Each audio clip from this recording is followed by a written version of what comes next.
राज्य में हाल एसआईआर अंतर्गतनी कामगीरी चाली रही है, त्यारे भाजपा प्रदेश अध्यक्ष जगदीश विश्वकर्माए बोटाद विधानसभा प्रवासे पहुंचीने स्वामीनारायण गुरुकुल खाते विधानसभा शक्ति केन्द्र में संयोजकों साथे बैठक करी हती।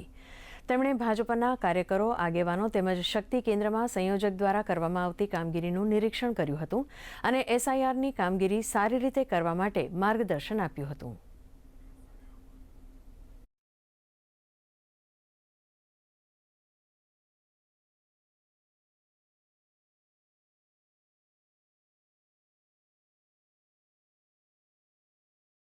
આજે જે એસઆરઆઈ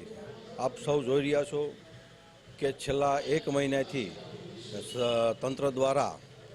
જે એસઆરઆઈનું કામ થઈ રહ્યું છે તેની અંદર ભારતીય જનતા પાર્ટીના કાર્યકર્તાઓ જોડાય, એક મતદાર આ લોકશાહીની અંદર ભાગ આગામી દિવસોની અંદર લઈ શકે અને રાષ્ટ્રનું નિર્માણ થઈ શકે તેના માટે ભારતીય જનતા પાર્ટીના કાર્યકર્તાઓને એક માર્ગદર્શન દેવા માટે આજે સન્માનીય જગદીશભાઈ વિશ્વકર્મા આજે બોટાદ વિધાનસભાની અંદર તમામ કાર્યકર્તાઓને આજે માર્ગદર્શન પૂરું પાડ્યું।